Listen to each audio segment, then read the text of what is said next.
You don't have your ticket. Yeah. You're just going to draw it from that. What door prize is that? That box. Look like it.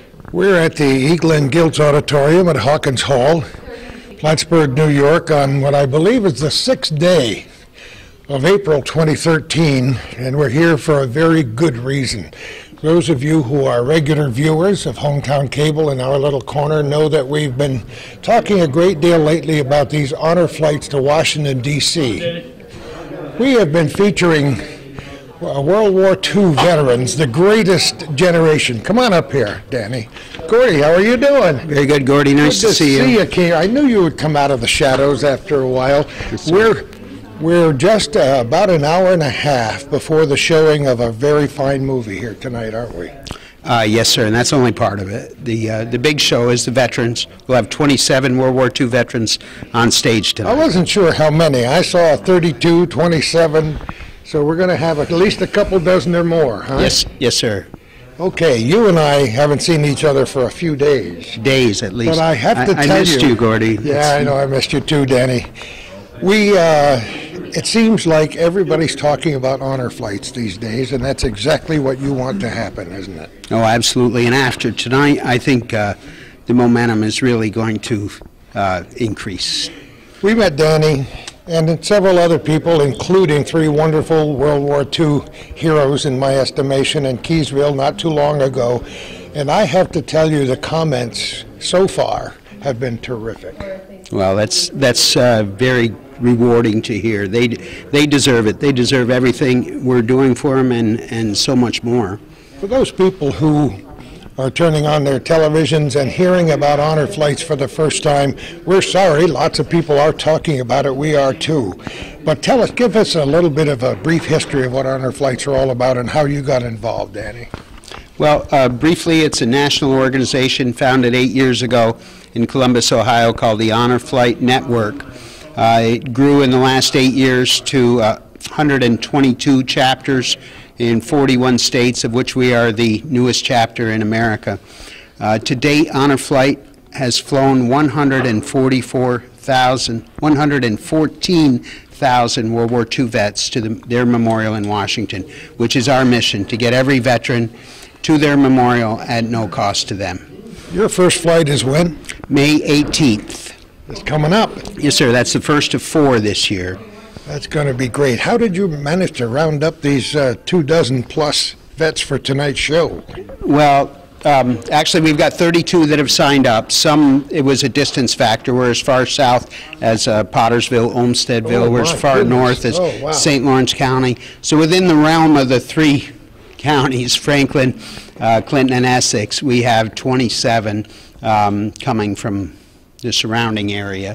And a couple of them have had a rough week and not the greatest time for them, but I believe they're all going to make it. These guys are in their 80s and 90s. We should remind those people who might be watching this program, and even though they're stalwarts, we're losing over 1,000 a day of these wonderful World War II veterans, and so it's time for what you're doing right now, Danny. Absolutely. It's more than time. It's late, but it's not too late. Before we get started, tell us a little bit about this movie. The movie is a documentary filmed when the Stars and Stripes Honor Flight flew a large group of veterans to the memorial. I'm going to say about 5 years ago, maybe less. The documentary came out in 2011. It immediately won an award at the Cannes Film Festival. The LA Times reviewed it as enormously moving, which is an understatement. And it also set a world record for the Guinness Book of World Records. 28,300 people viewed this at Miller Stadium in Milwaukee. Come on. World's record, the largest film audience ever to see a single showing of a movie. So this is a small crowd by comparison, but we hope to pack the house tonight. 800 people here will be a monumental tribute to the 27 on stage. I've been in attendance to many wonderful programs here at the Eagle and Giltz Auditorium in Hawkins Hall, which has a great history on the campus here at Plattsburgh State, but never been more excited than I am about this tonight. People are actually going to buy a ticket to come here and see this movie, right?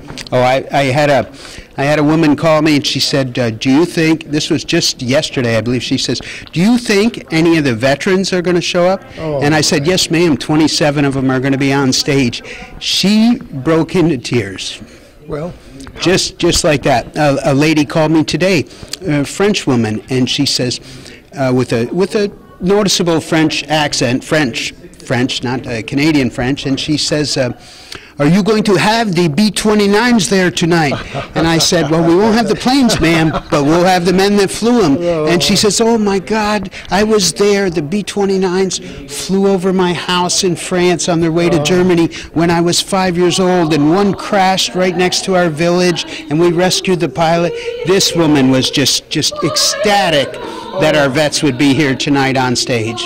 so we're going to have these 27 vets on the stage, and then what's going to happen? Are they going to be here first before the movie? Yes, sir. We introduce them one at a time. None of this reserve your applause till the end. Yeah. Each one is going to get their ovation. I love it. And then we go into our national anthem, which Joe Ellen is rehearsing as we speak. And then the movie, 88 minutes of the honor flight, One Last Mission. And then we're going to let our veterans leave first. I'm sure the crowd will be very excited about greeting them on their way out. They get to shake hands here with all our veterans. Then a very brief flag ceremony to remember those that served that are no longer with us. Have you sold most of the tickets ahead of time, or do you hope to sell a lot at the door? We have the main floor sold out, and we have about 150 tickets left for the balcony, and maybe a few down here. But it'll be very full. Anybody that... Well, this isn't live. This isn't so live. People you will either be have seeing your this after ticket the or you event. don't. Yes, sir. So we hope to fill the place today. I think it's going to be very full, and our biggest concern was not how many tickets we sold, but when our heroes are on stage, it has to look full to them. I didn't want a one-third full audience, and we're nowhere near that. We're near standing room only. Don't you love it? Yes, sir. Have you got any other special events planned for the North Country before that first honor flight on the 18th of May? We have a dinner April 20th at the Knights of Columbus in Keysville. That's going to be a really nice event, similar to the one we had a week ago, sponsored by McSweeney's at the Church of the Nazarene, which was a huge success. Was it really? Yes, sir. I'm so glad to hear Packed, that. standing room only again. Every veteran introduced, very moving. But even though it's a full house, nothing compared to the crowd we're going to have tonight. Danny, we can't wait to meet some of these great heroes from World War II and to watch this film later tonight. Again, from my heart to your heart, thanks so much for what you're doing. Well, thank you, Gordy, for helping us get the word out on, Let's have a good on our night, mission. huh? Yes, sir. Let's do it. Thanks, Danny. All right. Just to let our viewers know, we're in the green room. I don't know if I've ever been in a green room before, but this is the room where everybody prepares to go on stage later on, as we're here at about 7 minutes after 6 in the evening. The World War II veterans are coming in. They'll be sitting here for a few minutes, and at about 20 minutes to 7, they'll be taken onto the stage, and then the ceremonies will begin. Francis Bushy, how are you? Pretty good, thank you. Delighted to see you here tonight. This is kind of exciting, isn't it? Oh, it is. Really. Tell us, are you from this area? Oh, yeah, I was born and raised in Peru. Were you really? Yeah. You in Nap Light, huh? And I lived the last 60 years in Jay-Z. Oh, see, North Country all the way. Tell us a little bit about your experience in World War II. Well, I was in the CBI in World War II, China, Burma, and India. Went through the Burmese campaign. Does it really seem like that long ago? Well, no, it seemed like yesterday. Isn't it amazing? Time is the funniest thing. Oh, isn't yeah, it? it flies, I'll tell you. Did you ever dream that all these years later that they would be taking you guys and gals to Washington, D.C.? I never thought I'd see this day. It's going to be so much fun. Which flight are you going on, May 18th? No, the June. Oh, you're going on the June flight. Yeah. Some of these people are June bugs and some are May flies, as they say. Francis, thanks for chatting with us. You're welcome. Good luck in everything you do, and thanks so much for your service. Let me just move down the line here. Ross Bouye, how are you? Gordy, not too bad. It's good to see you. You too, Gordy. You got your best jacket on tonight. Clean socks and everything, right? Right. Ross, tell us a little bit about yourself and your service. Well, I was in the 83rd Infantry Division, and we were over in England before we come down the English Channel. And I don't know if you can remember the stories they told about that wicked storm they had. We were there 1 week before we get on the beach. We would have hit the beach June the 7th, but we couldn't get there till around the 13th on the invasion. Does it seem like a long time ago to you, or does it seem like Francis said, like last Tuesday? No, it's true. It's amazing. Time is so weird. Yeah. Huh? Did you ever expect to make it to the year 2013? No. Our outfit went from the Omaha Beach to the Elbe River where the war ended. We fought in the 5 battles over there. Went to the Battle of the Bulge. We went to the Battle of the Rhine, the Rhone, in the Normandy. I was lucky. You know, how else can you describe it except that I was lucky, right? That's right. I mean, Somebody up there is watching over this whole shindig. Well, hello. Thanks a lot, Ross. Dorothy LeClaire? That's me. How are you? I'm good. How are you? There are only about 2 gals involved in this I know. Mission of Hope.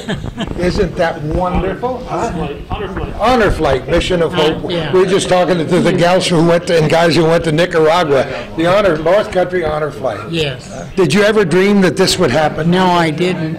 Tell us what you did during the war. I was an Army nurse. Of course you were. Did you go overseas? No. Where did you serve? On Long Island. No kidding. Where? In Mason General. It was part of Pilgrim State. Oh, yes. Yeah. I remember those days. Did you live down there at that time, or were you from the North Country? I'm from Morrisonville. See?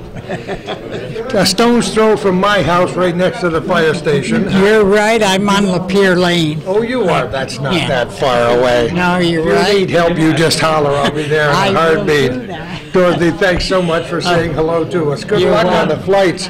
I don't know this guy at all. I don't know. Hi, how you do, Gordy? Hey, Bobby Brooks, how are you doing? Well, we're here, let's put it that way. You and I chatted the other day, but tell people who are watching this show for the first time about your service. Well, I was in the United States Navy. I was in with the 5th Fleet with Admiral Halsey. We left and we visited just about every island out there, and then we were involved in the last raid to Japan. At one time, we were only 9 miles from the Japanese coastline, and we bombarded. The cruiser had 6-inch main battery, and we were 5-inch 38s, which I was fire controlman on that.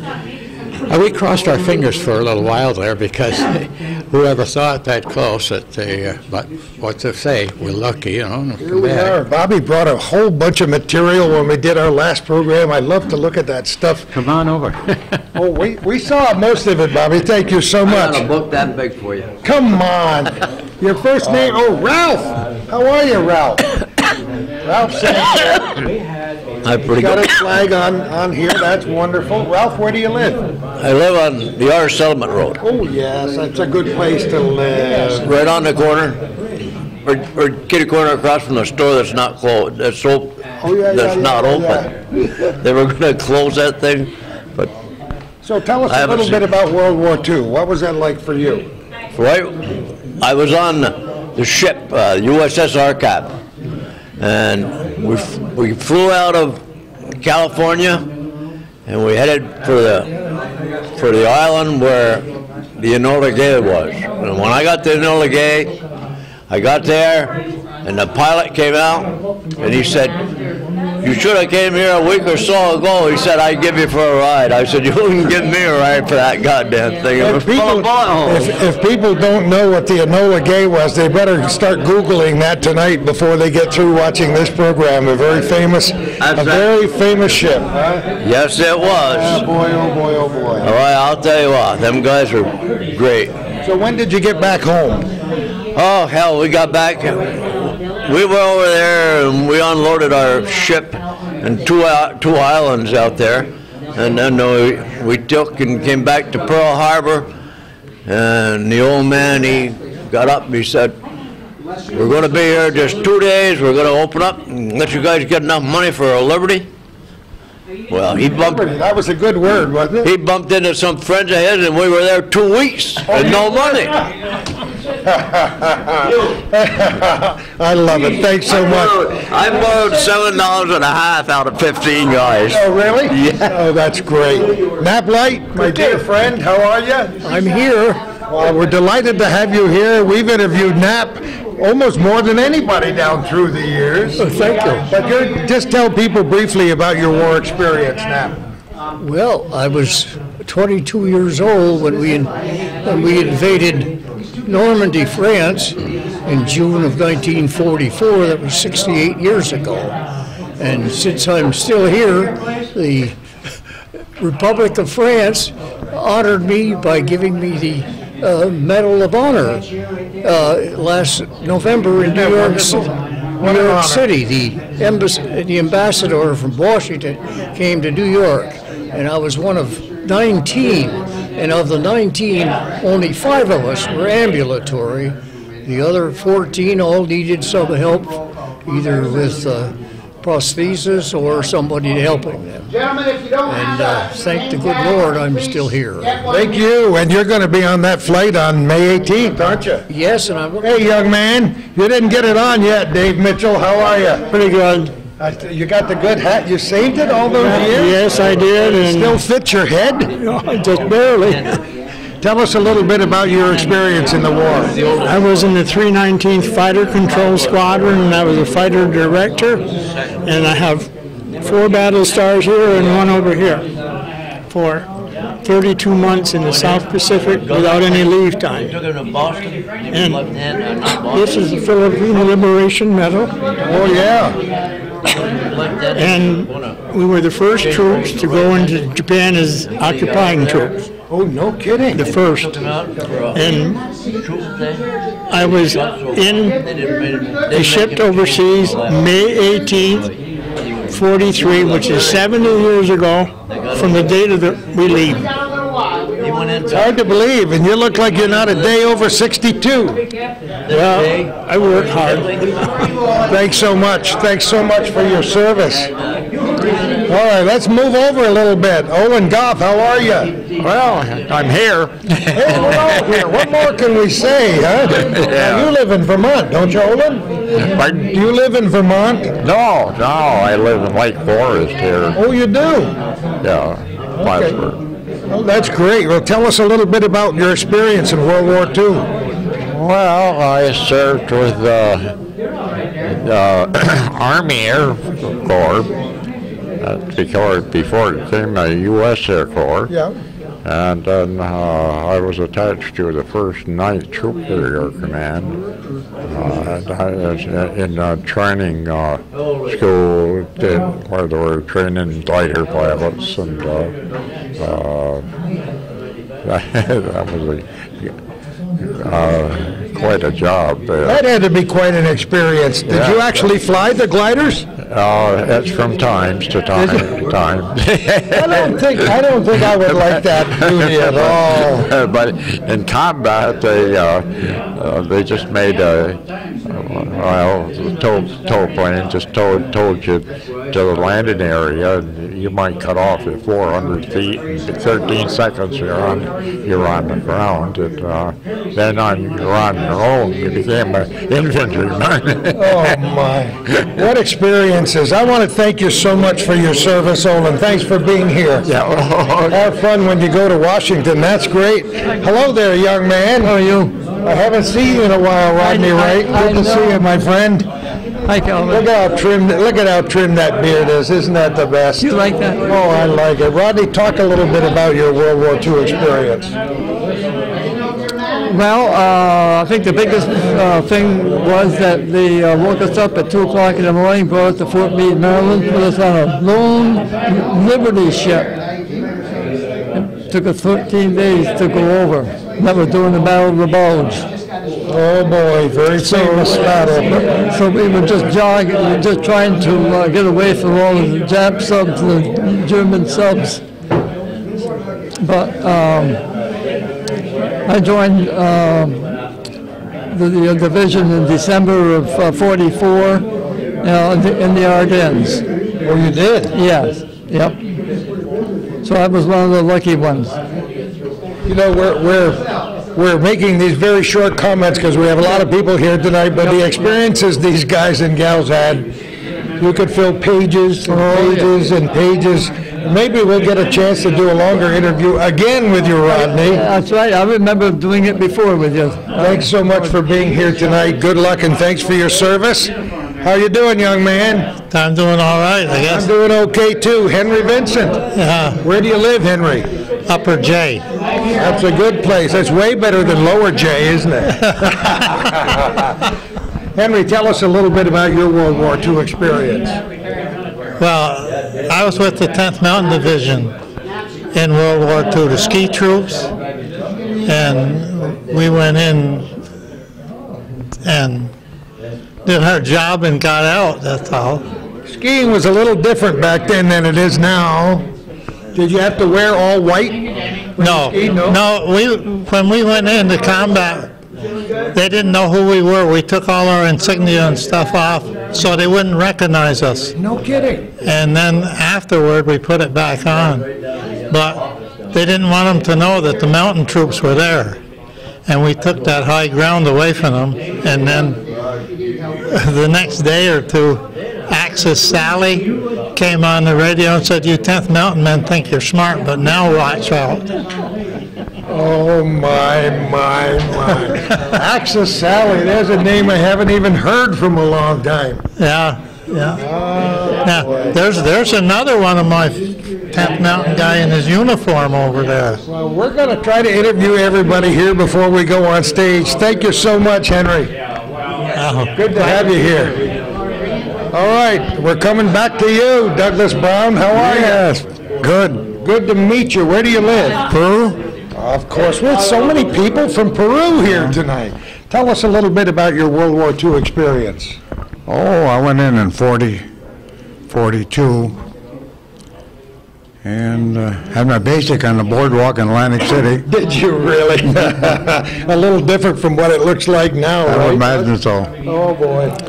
And overseas, from Camp Shanks, went overseas to England, and we landed in Firth of the Clyde. Oh, yes. And we left England and Southampton, and went over to France, Normandy. Waded ashore. Did you really? Yeah. You wouldn't want to have to relive any of those experiences, would you? No, but I wouldn't want to miss what I had. You know what? And we're so grateful for your service. Thanks so much, Doug. I'll talk to you later. Bye-bye. Bill Thompson. How do you know that? It says right there, great big letters. My eyes are old, but I can see that far. How are you, Bill? Good, yourself? I'm great. Tell us a little bit about your experience in the war. Well, I enlisted and took my physical on my birthday when I was 17. Did you really? And boot training in Sampson.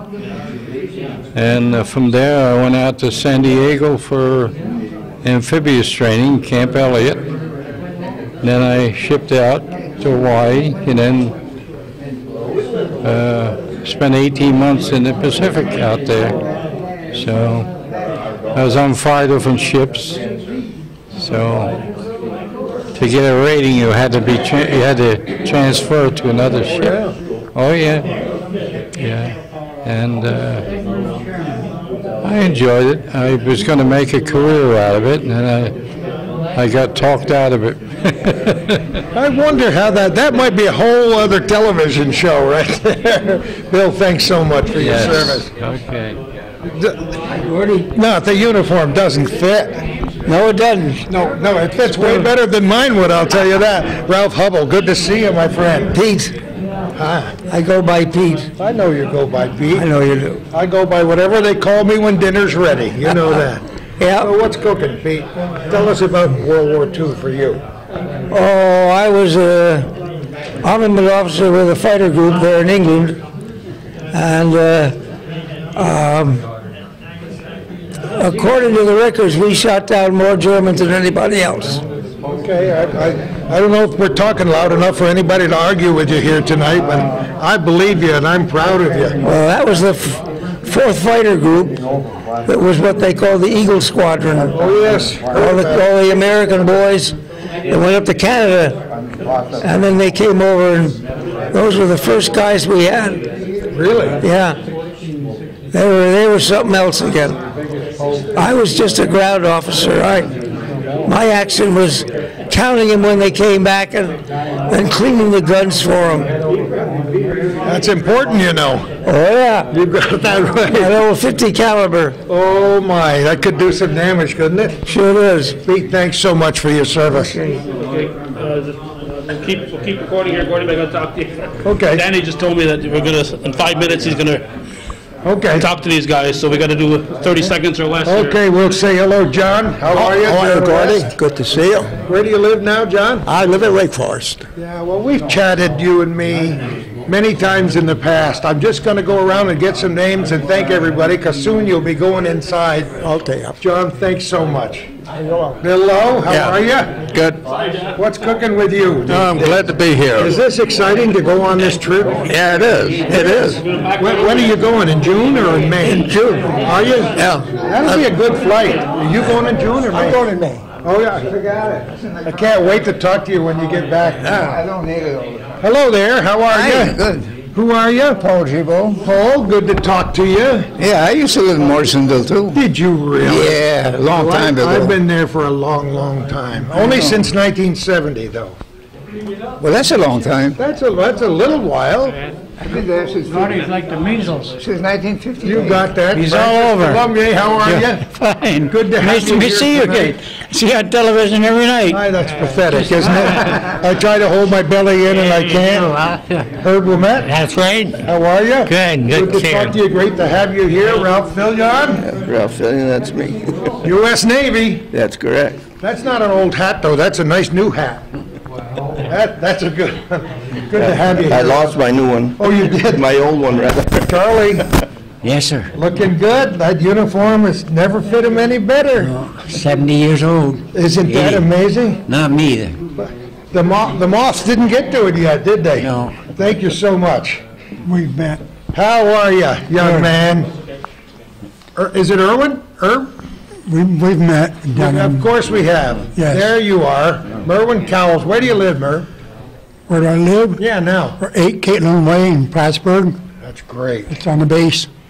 It's a good, isn't it amazing considering all the military history on the base? How are you? Good. Ed Sherman? Yes. Good to talk to you. Where do you live now, Ed? In Plattsburgh. A lot of people from around here, but these honor flights include people from all over the place. Dorothy, we're right back where we started from. Okay, let me move around. I'll try to hold my belly in here. How are you doing? Eileen. Yeah, we talked to her. On the way around. Eileen, how are you? I'm very well, thank you. I'm very well, too. What did you do during the World War? I was in the U.S. Navy Nurse Corps. Where did you serve? Fort Eustis, Virginia, and Sampson, New York. I wanted to go on one of the hospital ships, but we all did. But Did you do nursing after the war? Oh, yeah. Did you? Where? Well, down in Hudson, where I came from, and in Tupper Lake, and mostly in Tupper Lake these last few years. It's a good spot to be. It is. Thanks so much, Eileen. Brandon Brandt. Right. Good to see you. Where do you live, Brandon? Westport, New York. We have a few people here from Westport. Pretty soon you guys will be going inside and going up on the stage, and you'll get to watch a good movie. And then, what flight are you going to be on? What flight are you going to be on, in May or June? I think June. June? How about you, Eileen? June? Boy, would I love to be on that one. That's going to be a great day for you. Thank you so much. Thanks so much. Thanks to all of the gentlemen and ladies in this green room. Pretty soon we're going to be traveling inside to watch a really fine ceremony on the stage at E. Glenn Giltz Auditorium at Hawkins Hall, and then a great movie. And I want to thank everybody in this room for their service. What a great night it is for me, too. Tell me when you're ready, Calvin. Hello, what's your name? Gerald Edwards. Gerald, glad to have you here. Where did you serve during the war?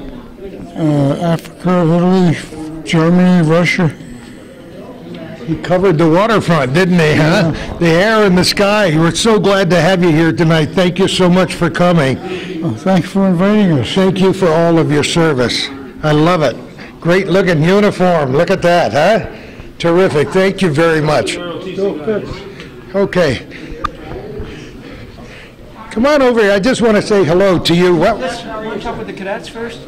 Sure, whatever. What's your name again? Doug Goodfellow. Doug, good to see you. We were just talking about how our ROTC started right here in Plattsburgh a long time ago, and he said, yes, I know that whole story. Isn't it amazing? But a lot of people outside don't know that, do they? No, I'm always telling, when I go off in the summer to train with the cadets from I'm always telling the other cadre, you know, it started right up here at Plattsburgh, and most of them don't know that. And I said, well, it did, and, you know, it's where it all began under Teddy Roosevelt. He knew we were going to get in the First World War, and he said we need to get prepared. You know, Teddy came up here and gave some pretty powerful speeches on and around the former Plattsburgh Air Force Base and the old base oval back in the day, and he knew Teddy Roosevelt was quite a historian as well as being quite a soldier. He knew a lot about the Battle of Plattsburgh, for example, and he wrote some of the best definitions of what happened during the Battle of Plattsburgh in the War of 1812. Isn't that amazing? Yep. So how big a group do you have here tonight? I've got about 19 cadets. Do you?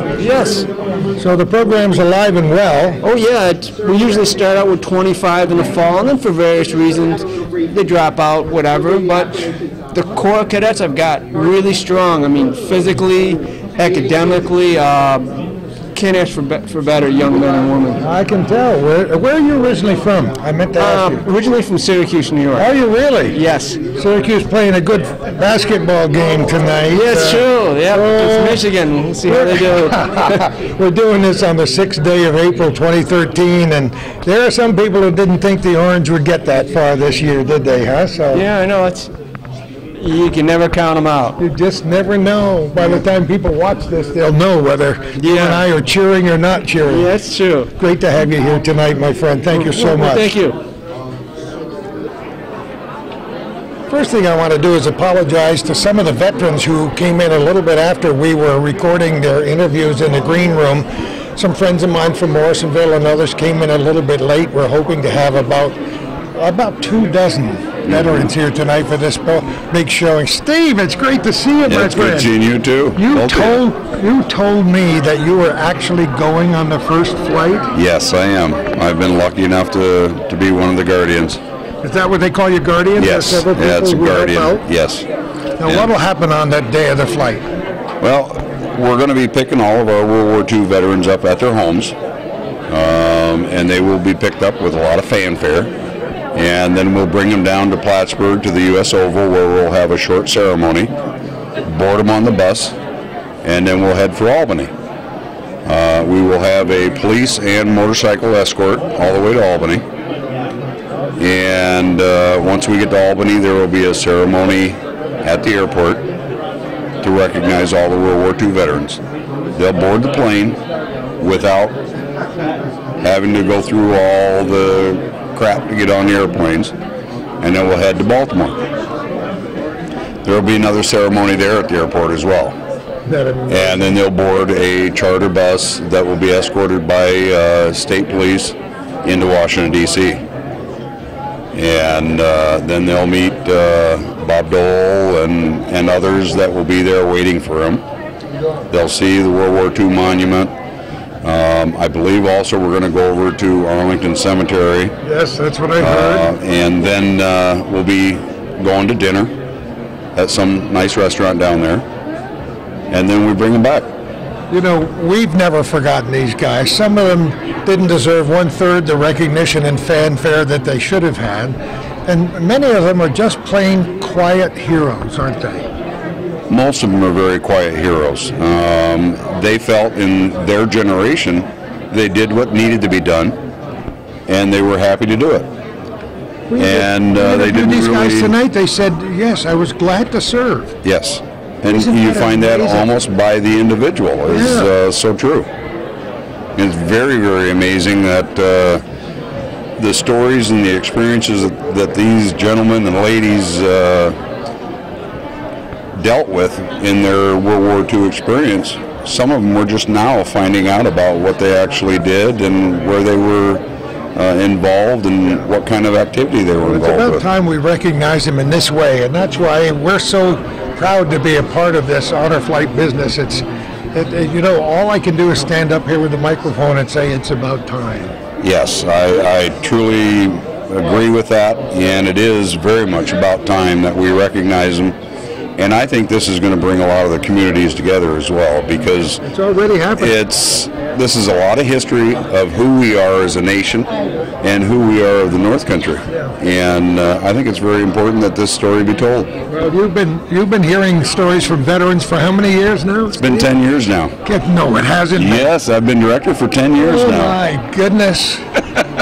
you ought to be able to find your way into that office every morning. Well, I think so now. Yeah. Isn't it great? You know, so much that we try to do for these guys. I bet you some days you go home and say you wish you could have done more. Oh yeah. There's a lot of days I do that, and but it's a very gratifying job to have. Whenever you can help somebody get something that they so richly deserve, you know, and it's not about benefits, but it's about entitlement. You know, they serve this nation. They're entitled to those benefits. And I truly believe that, and it's personal to me. I served in the military myself. Oh, so, I know you did. You know, and it's a job that, reality, I can't think of any other thing that I would rather do. Well, I want to personally thank you for all of your service. It's great to know you for at least a decade. Is that possible? Yes. That's great. Well, thanks so much. All right, and thank you. Thanks for all your support. A lot of these guys are coming into the area tonight, getting onto the stage, and pretty soon our program will be scheduled to begin. As we're looking at my watch, and it's about 4 minutes to 7 in the evening. And once again, for those people who just turned on their television sets, we're at E. Glenn Giltz Auditorium at Hawkins Hall in Plattsburgh for the honor flight folks, which are coming into town, some of them from some distance, to be with us tonight, to be honored on the stage with a bit of a ceremony, and then after that to watch this movie. It's kind of fun to be a part of it, isn't it, Calvin? Yeah, and it's, you know, it seems like everywhere we go where there's veterans involved. Steve Bowman is there, and of course, one of his predecessors, Warren Manor, oh my goodness, the late Warren Manor was such a dear friend. Was such a great guy too, you know. And you can't say enough for what these guys, even though it's a paid office, they go far over and above what they need to do to serve the veterans. Well, all you have to do is go to any of the services and ceremonies you and I have attended, and those are many over the last years, and Bowman has been there front and center every time, so it's great to talk to him. And there are so many people whose names we won't be able to mention tonight who have worked behind the scenes, not the least of which are all the spouses of these people who are here tonight. You see them coming in. Spouses, if they still have a spouse, or some family member is generally here to help them, and you've got these ROTC people standing proudly behind the veterans right now. I think this kind of transcends the generations here. It's definitely a bridge. I'm looking up in that stage as you are now, and the camera is looking on the stage. And, you know, as much as we hate to admit it, this might be the last time that an assemblage like this will be on this stage. You know, we hope all of these wonderful veterans live another 20 years, but we know what mortality is about, and some of these folks are over 90 years old. So it's like I said to Steve Bowman a few minutes ago, it's about time that we honor them, and we can't wait to see the ceremony tonight.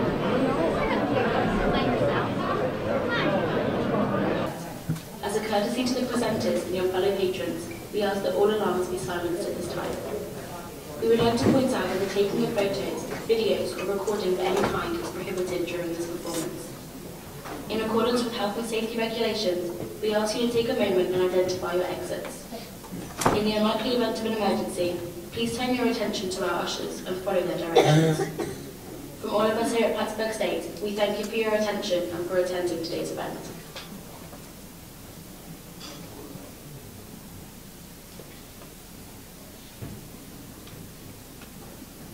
Ladies and gentlemen, a few announcements before we get started.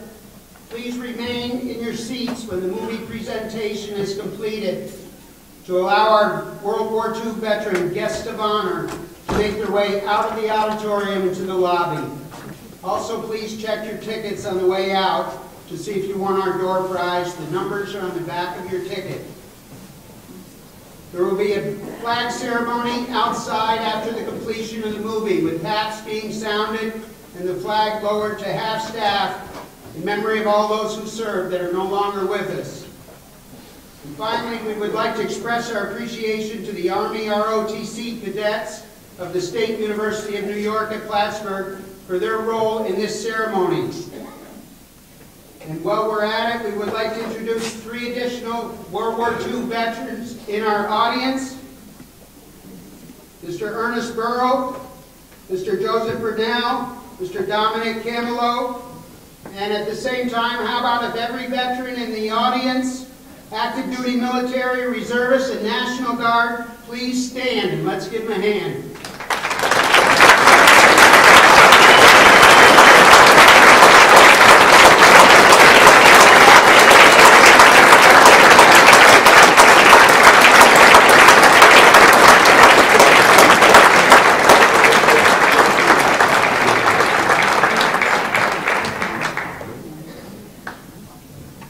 We are just overwhelmed by this turnout. Thank you for joining us this evening for a very special event. 72 years ago, a generation of young Americans from across our nation answered the call of duty, not only to defend our country, but to save the world from tyranny. Somewhere in their training, I believe they each received a secret motto. No one even knows where this was passed on to them. But every one of them learned it, and every single veteran going on our honor flights told me the exact same words. When I let them know all of America considers them our nation's greatest heroes, this is what each and every one told me. We were just doing our job. A young Marine who endured the terror of combat in the Pacific Islands and the bloody Battle of Okinawa described his countless trips to the beaches of the battlefields as crew chief on an amphibious landing craft, bringing in Marines to the fight, then sweeping the beaches under heavy enemy fire and at incredible risk for his own life to bring the wounded back to the safety of a hospital ship.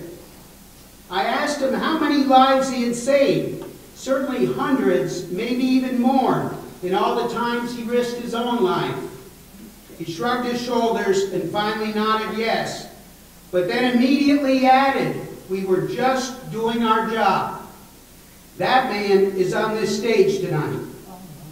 A 22-year-old first lieutenant in the 325th Fighter Group helped drive Rommel's troops out of North Africa and then flew missions from Italy throughout Europe. So well known, his P-51 Mustang was immortalized in a painting of one of the most famous scenes of the war. After his 60 missions in World War II, he later flew in combat throughout the duration of the Korean conflict, and again in Vietnam, where he logged 6,000 hours of missions in his third war. When I asked him why risking his life in one war wasn't enough, yeah, you know what he told me. I was just doing my job. That man is on this stage tonight. Wading ashore during the Normandy invasion, 3 veterans from the North Country in our honor flight group served with distinction and valor. They were part of what literally won the war in Europe for the Allies and changed the course of history forever. With names that echo through the history books like Omaha Beach, the breakout at St. Lo, the Battle of the Bulge, the Ardennes Forest, Aachen Gap, the Siegfried Line, the crossing of the Rhine. To this day, they refuse to accept the term heroes. They were just doing their jobs. These three men are on this stage tonight. A young Army sergeant from Rouse's Point found himself in the Pacific and ready to fight. Then got shipped back 5,000 miles to the last place he ever expected to be during the war. He joined in one of the toughest feats the Army ever tackled, building 1,650 miles of the Alaskan Highway in just over 8 months. The shortcut to Tokyo to defend our mainland from the threat of invasion through the Aleutian Islands. Average temperatures, 35 below. Record temperature, 79 degrees below zero. Didn't matter, he was just doing his job. That man is on this stage tonight. A very young Navy sailor on a cruiser in the Pacific, bringing down the first enemy aircraft that attacked his ship with his 40mm guns. Then asked by his commanding officer if his gun crew had shot down the Japanese fighters. He replied, "The planes are down, sir, too modest to take any credit." When we spoke about his war experiences as a teenager, he summarized the fear he faced in combat in just 4 words. Scared? Yes. Ran? No. And then added, "I was just doing my job." That man is on this stage. The two Army and Navy nurses facing the horrors of war firsthand at a tender young age. The airborne ranger, the combat engineer, the flight controller wearing 4 battle stars earned in places like Guadalcanal and Guam. The Navy Seabees who built those runways on islands full of enemy and danger. The Navy sailor left at sea for 3 days when his ship disappeared during the Battle of Iwo Jima. The young Army Air Corps pilot parachuting out of his burning plane at night. The 2 10th Mountain Division soldiers earning their unit the title Climb to Glory at Riva Ridge and Mount Belvedere. They are all on this stage tonight. The list of decorations these young men and women earned through their selfless courage is truly remarkable. One wears France's highest battle award, Chevalier of the Legion of Honor, the Bronze Star Medal for Valor next to it, and the French Croix de Guerre. Another wears the Legion of Merit, and alongside that, 2 Distinguished Flying Crosses, 12 Air Medals, Distinguished Unit Citation, and campaign ribbons with battle stars spanning 3 wars, a distinction not 1, but 2 of our honor flight veterans earned. Of the 1,076,245 Purple Hearts awarded for being wounded in action during World War II, several are present here tonight.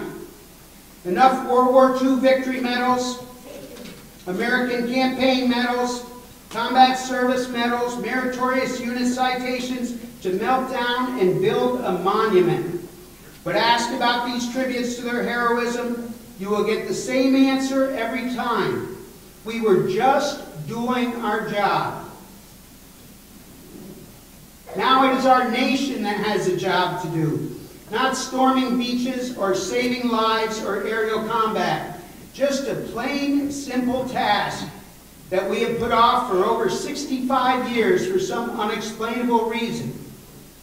It is time to say thank you.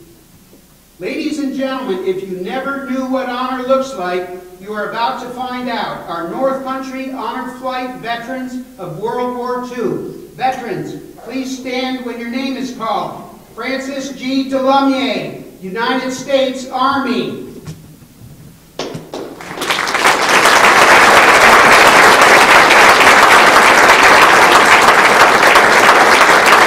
Napoleon J. Wright, United States Army.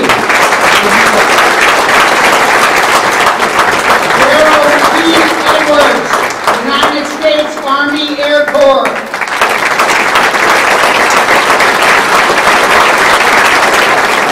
Merlin I. Powell,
Miller, United States Army.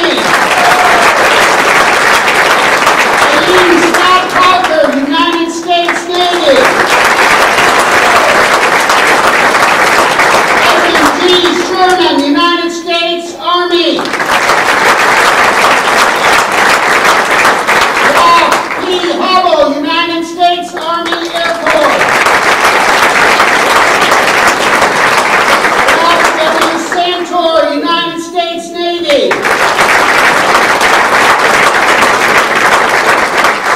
Ralph F. Taft, United States Army Air Corps. Douglas O. Brown, United States Army Air Corps.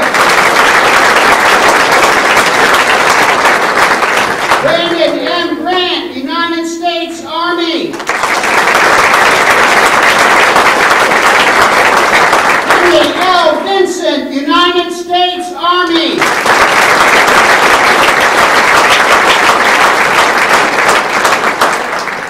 Please stand, let these heroes know how you feel.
Take this group to Washington, D.C., or just put them back in uniform and go invade a small country somewhere.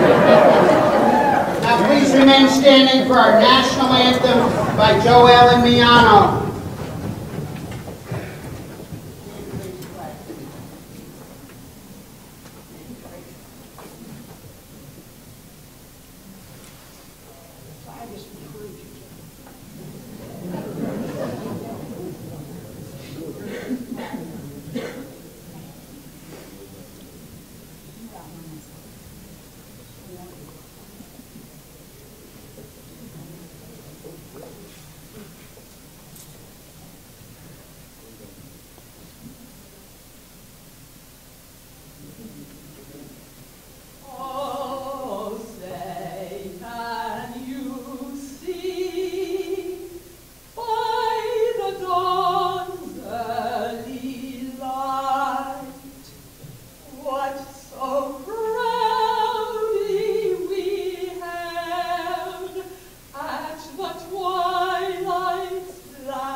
this comes as a bit of a lull in the program, a powerful program, and if you weren't moved by this, you will be before it finished.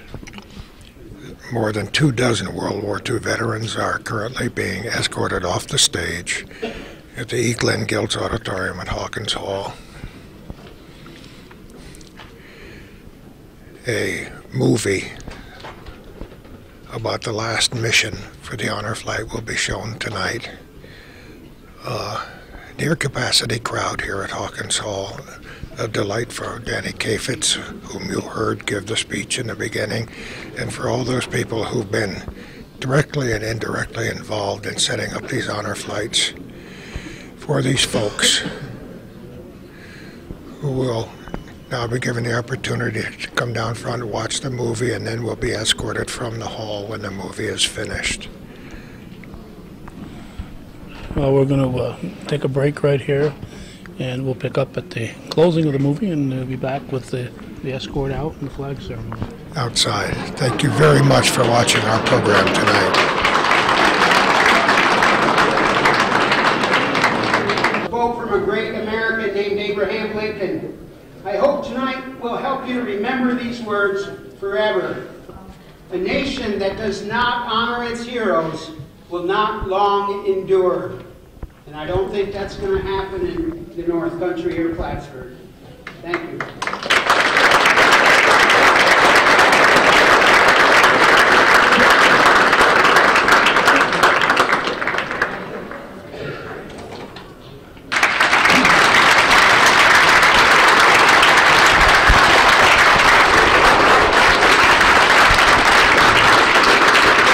What an impressive movie that was.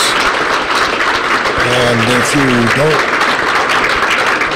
think about anything else that was shown in the movie, you will think about the fact that each day is a bonus.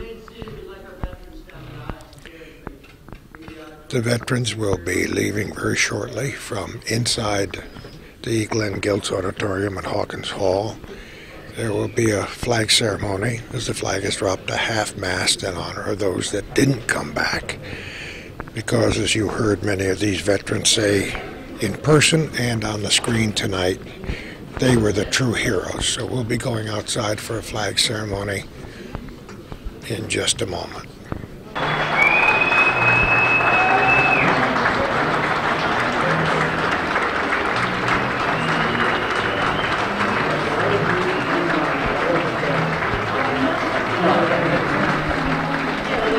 You know, Gordy, as we're waiting for these guys to come out into the hallway here, there are a few things that you and I have done over the years that you feel privileged that you were able to be there. And I think of Crab Island. I can think of that Patriot flag in Rouse's Point a couple of years ago, and certainly tonight is one of those.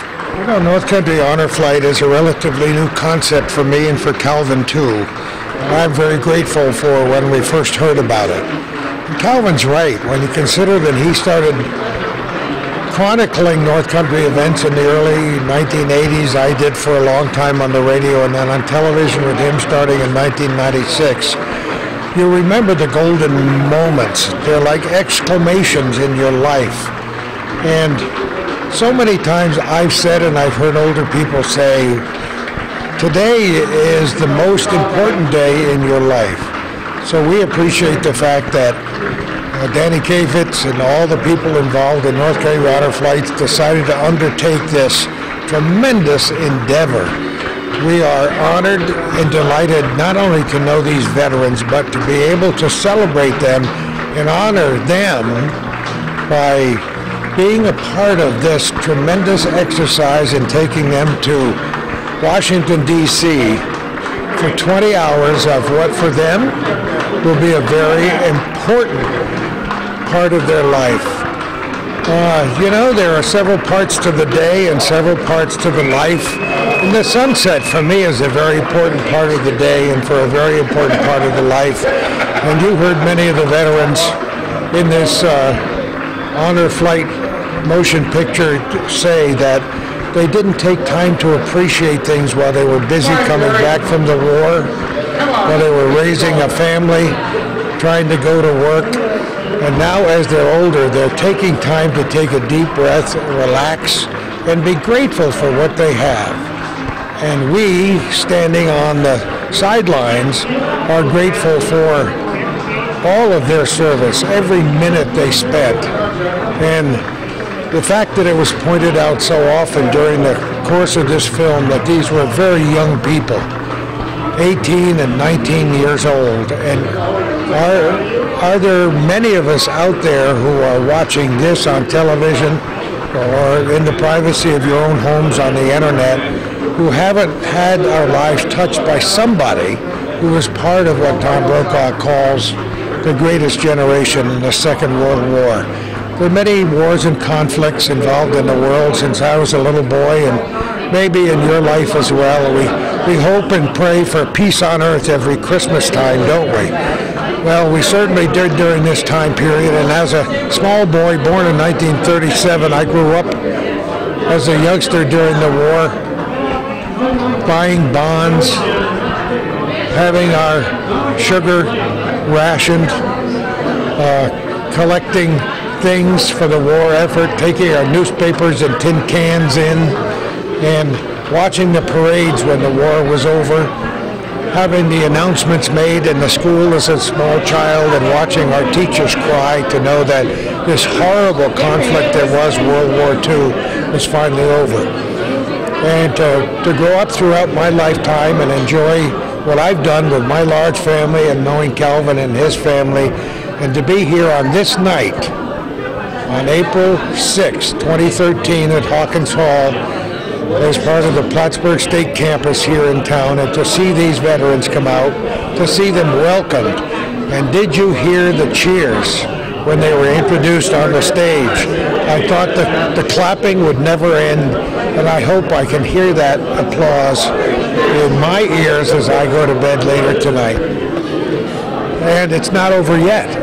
It started for us before 5:30 as we were here to talk to and entertain the first folks who arrived earlier this evening, to interview them in the so-called green room before the ceremony began, to listen to Joellen Miano's wonderful rendition of our national anthem, the Star-Spangled Banner, to hear Danny welcome the folks here, to hear his heartfelt speech, to watch this movie.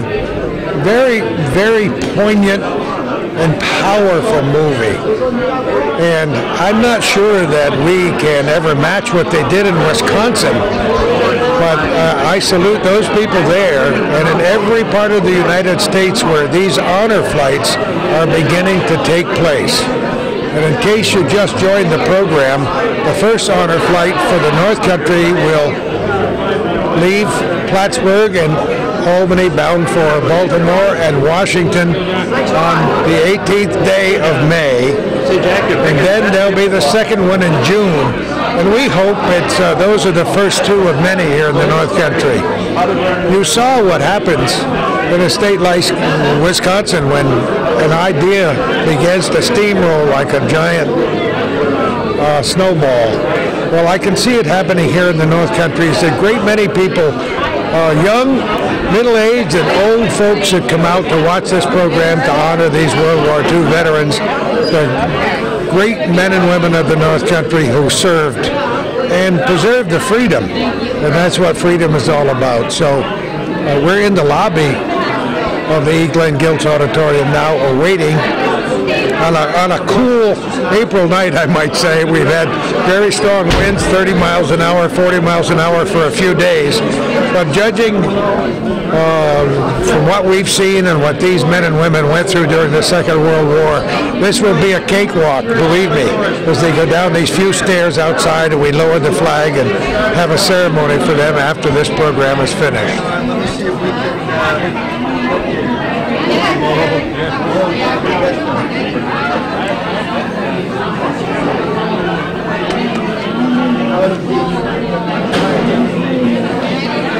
We're always glad to see young people involved too. You heard these veterans on the film talking about their children, grandchildren, and great-grandchildren, because indeed this is their legacy.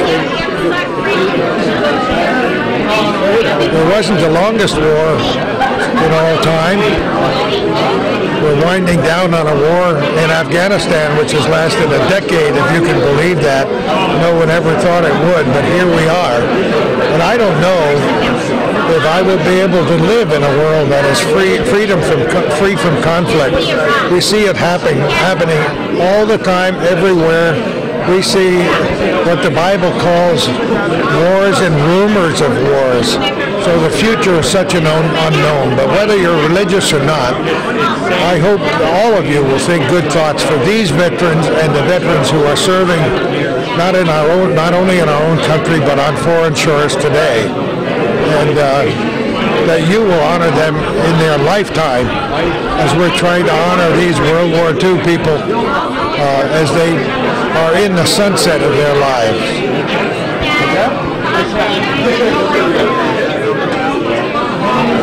Nobody's hurrying very much.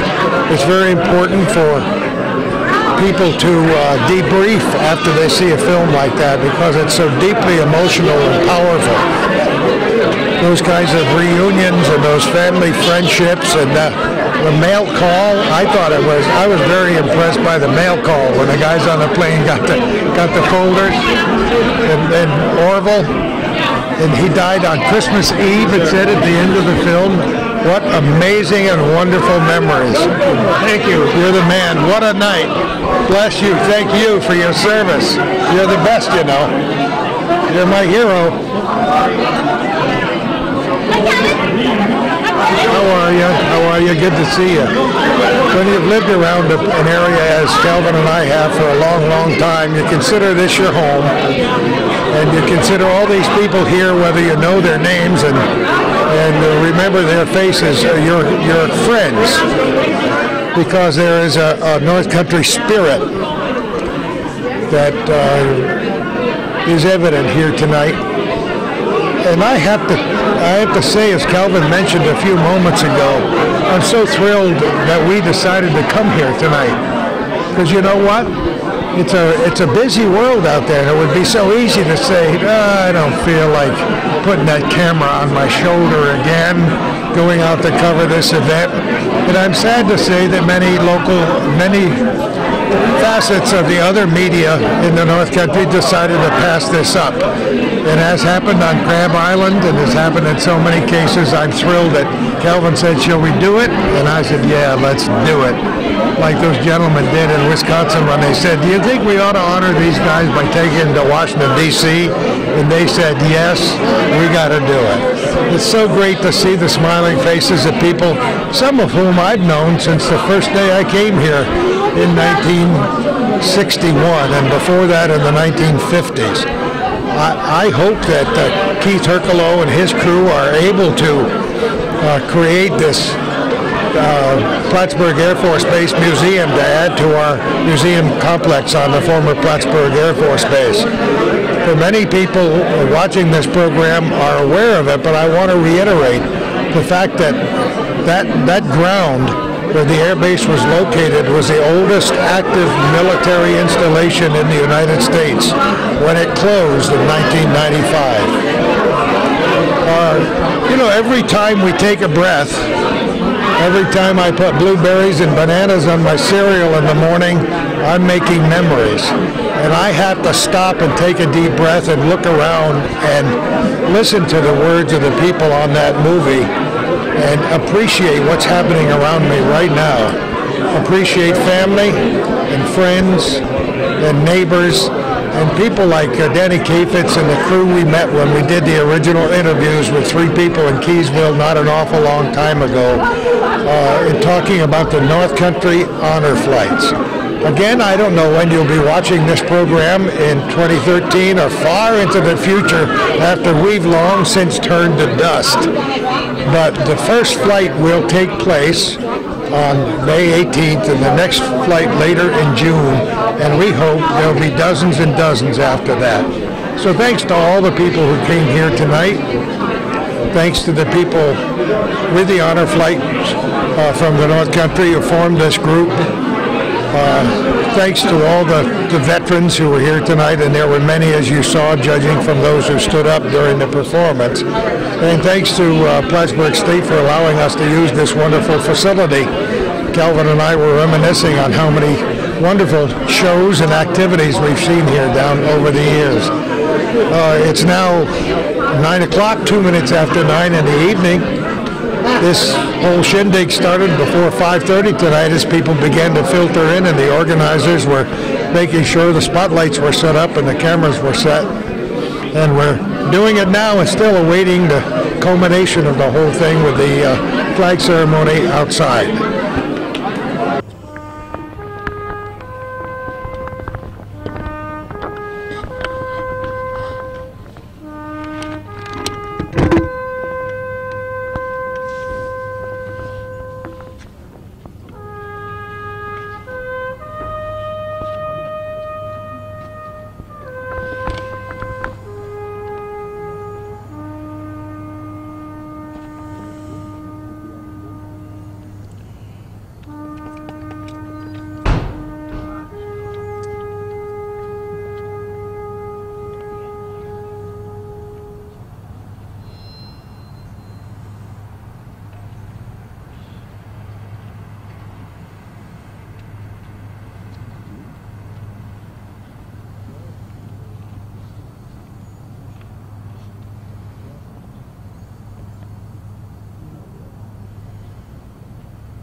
I guess that was it, Cody.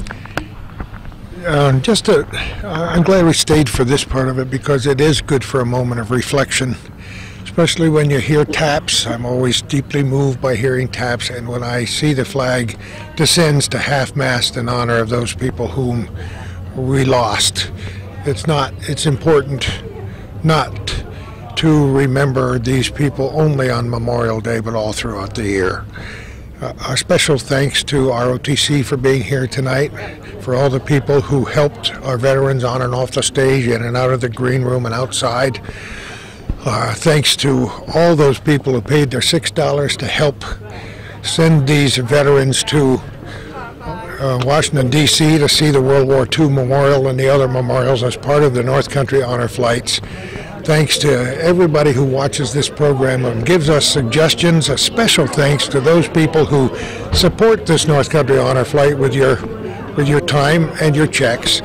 And thank you to those people who think enough about what we do in our little corner in Calvin with all his other programs to write out a generous check in gratitude for this program and send it to Calvin Castine in care of Hometown Cable on the Ridge Road in Champlain, New York.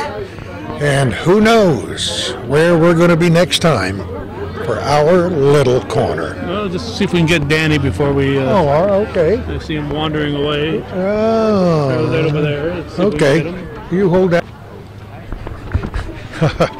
I'm with you, Danny. I already signed the program off, and then I saw you, and I wanted to bring you over to ask you your reaction now that it's over after you planned so hard for this night. Well, relieved is one word, but I think we accomplished what we wanted. We feel like we have the community behind us. I think the heart of what we wanted to do tonight, which is to say thank you, is just going to open the doors for more people wanting to do the same thing. I think it was a great ceremony because of the quality of who we had on stage, and it's probably been a long time since Plattsburgh's seen a group like this. So in my opinion, it was a great success, Gordy, and thank you for being a part of it. Good speech, great speech, by the way. It was all a very moving thing all night long, and the movie was special too, so we're grateful to you. Well, thank you. Thanks Thank so you much, very Danny. much. Have a good evening. Website? Oh, the website, which is? NorthCountryHonorFlight.org. O-R-G. Send money. Well, we're making a lot of money. We could use some more. There's still a lot of veterans. Danny, thanks again. Thank you, Gordy. Have a great Thank you, evening, Cal. everybody. Thanks for watching.